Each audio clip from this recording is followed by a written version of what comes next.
Hello guys, Talks25 here. Today we'll come back to another video.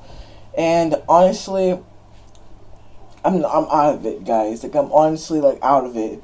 So I may take a little break of my videos and researching theories, because even though don't get me wrong, I do love researching theories. It's honestly that's my favorite thing to do ever in the world. Like, if someone would ever decide for me to be either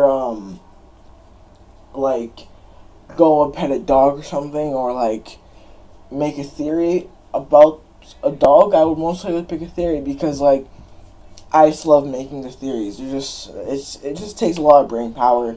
It takes a lot of knowledge of certain things. It just takes a lot of knowledge and brain power to actually connect the dots and stuff like that. So I'm gonna take a little break from that. So yeah. So this video, I just want to sit down with you guys and just talk about what the game, season 10 in general. So last night I was thinking about why I like season X or season 10 and season 5 so much. Probably because season 5 is the first time I actually got introduced to the time theory. And well, I guess that I liked it, even though season 5 was just not on the scale as big as this one, but it was pretty big, honestly. But anyway, I just want to talk about the season X gameplay, season story so far, and a couple more things that I might think about on the way. So I am sick. So it's gonna be. I am sick. So don't get me wrong. I am pretty sick. But let's get started, shall we? So first things first. Let's talk about season X gameplay compared to season 5, because I want to compare it to season 5. Because I feel like season 5 was when Fortnite really just started getting alive. So first, now let's compare it. So first things first, season 5 was the season where everything, basically everything started, the whole storyline. Even though the rocket event started everything, I like to think that if the rift didn't get made, because the rocket could have been it could have just not get made. It could have just did what it was supposed to do, not malfunction, but it did. So I like to think that probably the rifts that has caused everything. Because let's say that the rift also didn't make Kevin. Nothing. They could have gone a different route as well. So anyway, so season 5 is when the ATKs, the rifts, and rift to goes, and actual vehicle transport was in the game. Because we got we had the ATKs, just I think at the shopping cart still, and overall season 5 was kind of it was just a relaxing, just relax. It was really relaxed. And now I don't even know what I want to do for this video. I'm just talking. So season 5 was relaxed a little bit. Now go forward to season X. We got the ATKs have been vaulted. We got the mechs that are trashed the game. We got a couple. It's a lot more complicated, and also every player in the game now is just try hard. There's no noobs anymore. I'm half happy, half not happy. Because back in season 5, I was honestly pretty I just love playing with noobs, bro. They're so easy to troll. But now these days, I just hate them. So overall, I think that season 5 is better than season X, because even though it did take the exact same concept of season of season 5, but on a larger scale, I feel like season 5 did it much more better because it's kind of like Epic had multiple storylines like ever. So the first thing that they had was like just a battle royale game. Then like season 4 came, where it was a superhero type of theme that involved Rocket. Then season 5 came, and it was just spontaneous of time. No, well, technically it wasn't time just then. It was more dimensional traveling, or just dimensional traveling, like season 5. But anyway. Where was I? Dimensional time traveling. I forgot where I was now. Give me a second to remember this. Sid. Oh yeah, dimensional time traveling. And then like Kevin came to Darkness Rises, and like that was just there for a little bit. Then like season 7 came, season 8 jumped. Like I like to think that season 7 and season 8 were just not even in the storyline. They weren't not. They just weren't at all. Just forget about them because they're a whole new different story. They were just wars between kings. Okay, let's just say it like that. They were just something else. Then the future came, and we're back to the time traveling type of thing. So like it's obviously a big gap between things that Epic did on season 5, but overall season 5 is better than season X, mainly because it didn't have a mother freaking mech in the game. Mechs, please, vote them. Okay, anyway, now let's focus on the storyline. So, season 5 storyline was honestly a pretty cute storyline. It was about a guy, also known as Drift, also known as my one skin that I love to wear. If any of you see me, if any of you ever play Fortnite and see a Drift going absolute perfection, try hard like in this gameplay, you know it's me. Because I'm the only one that goes try hard with Drift. I've never seen anybody else go try hard with Drift. So if you see a try hard Drift, you know it's me. Just kill me and I'll probably rage at you, but whatever.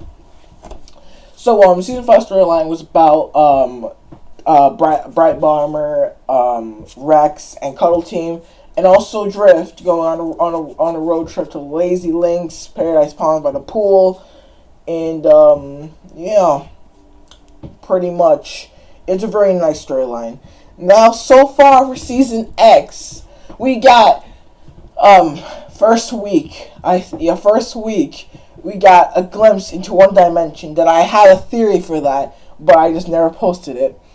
And then the second long screen, we got the Tilted Town, and a lot of people just destroyed Tilted Town, like ransacking it. Then we have the next week. What was the next week again? I'm trying to remember. The Infinity one? I'm not sure. Yeah, I think it might be the Infinity one. I don't know. But anyway, let's say it's the Infinity one. Someone makes a new type of rift that involves him ripping through different time and dimensions. Also realities to get the items. I like to call it the interdimensional junk rift effect. And then the league glowing screen, we got Kevin coming back to the game. And also, I want to say something about Kevin. The beacon at Fatal Fields. That kind of like that obviously just kind of freaking just like confirm my theory that Kevin's coming back in season X. And also where it is, Fatal Fields. I wonder, like, I'm probably gonna make a theory, just like last one before I go on my break for like 2 weeks. So like, there's gonna be no live streams, no nothing at all, just no nothing. But saying about season like the seasons, I have to say that I just have to say this like this. See, like season 5 till like season 5 was just a very easy season. Nothing too complicated. Besides Kevin, that no one knew what he would do, even though I kind of predicted what he was gonna do before it even happened. I have no footage of that though, but yeah, yeah. I don't even know what this video is for. I got no idea. Alright, guys, I got no idea. I got no idea what this video is for. I just wanted to make a video, okay? But no, screw it. I'm just gonna go and say what I think about the season. So what I think about this season is honestly a good season. In terms of story, it's a good season. In terms of gameplay, without the mechs involvement, it's a pretty good gameplay season. But with the mechs involved, get that out my face, please. Stop. Get out my face. You need to vault the mechs. Even though, bro, I'm not gonna go on a rant about how to freaking nerf their mechs, but whatever. So, honestly, it's a nice gameplay season. Overall, it's a good storyline season because I honestly like how it just took something back from the past that they know it didn't complete and just put it into the future of Fortnite. It's pretty good. And overall, I think honestly, I think without Fortnite, I would have never have made a YouTube channel and me actually making theories, because I feel like Fortnite, even though I think a lot of people may say I'm a Fortnite YouTuber now, I my main goal for my channel when I started it was not to be a Fortnite YouTuber, was just to make fun videos and just theories, because I love over analysis. I just love doing my job. Okay, so yeah, this video was just lame. I got no idea why I even did this video, but I have to just say this like this: without Fortnite and without me discovering what a theory is, I would have never gotten to this point of me literally predicting the future of different games and what could happen. Because in my business of theories, I predicted things that will come and that are most likely going to come, but I kind of didn't fully say my theory. So just to go on another note of Kevin.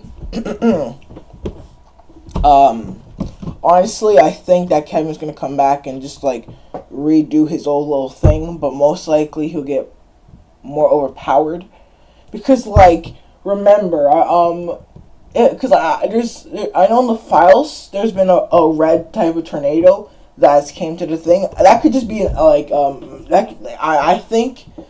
so with that being said, of the red tornado in the files, I don't have a picture for you guys right now because this is going to be a rush video.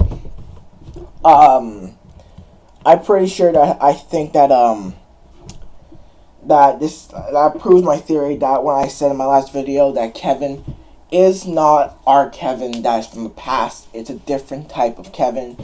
And since if you go from my thing of Riffs created Kevin, and Kevin created Kevin's right to the orb. We can even say that we can upgrade it to be Hop Rocks powered the Rocket created Rift created Kevin related to the orb. Yeah. So, for that being said, that Kevin is in fact a thing that is technically made out of time itself. It's just a solid form of time. We're gonna have some problems, because when time gets disrupted, it's really hard to put back together. Because right now we have like 2 locations that have been disrupted by time. I'm not involving Pandora because that is a crossover. It's not canon so far. But Tilted Town and Rotel Row is canon. So, with Kevin being a form of matter that is solid and that we know is literally made out of the rift, that rift are made out of time, that time is just the orb, it's going to be disrupted. It's going to get more and more corrupted each and every day it's in our world. So I'm pretty sure that when Kevin comes back, he's going to be normal for the first couple of days, but then around like the third day or fourth day, he might get much more corrupted and disrupted because it's literally the power of the orb in the exact same thing. So like I'm not thinking well. Tell me if you guys like that. If you guys watched the whole video, it's gonna be probably a 20-minute video. But also one more thing that before I go is probably gonna be it's gonna be what want to say now. So I was watching a video one time about Kevin, and it dawned on me that Kevin went to Loot Lake. He dissolved himself into Loot Lake, making the bounce surface before he got reformed as a brand new Kevin. And all along under that lake there was the vault. So let's say that the vault was there from the whole beginning. That would mean that Kevin powered up the vault, also bringing the power back to him. So it looks like that Kevin went to Loot Lake because that's where the opening of the butterfly dimension was, well, there. It was always there. So he tried to go back into his own realm, but instead of doing that, he made darkness rise. By doing so, he also awakened the vault's power. So then when Kevin blew up, he was right above his last tier, went into the middle of that lake, sunk into the ground, finally powering up the vault to make it open just once. It made it open. That's why we all teleported into that little area. It was just a part of the area. So then we got transported back where everything was all sunshine and butterfly. Because listen up, this one is fantastic. Because we skipped forward in time. It wasn't a skip forward in time as big as Season X, but it was a couple of hours, I'm gonna say. Because it was at night and it's a day. I'm gonna say it's a couple of hours. And then the vault opened up again. So yeah, I'm gonna end it here. A 20-minute video, no edits, fresh, no edits. But I might just put like a little edit. But see you guys in the next one. See you guys in a couple of weeks for the next one. Goodbye.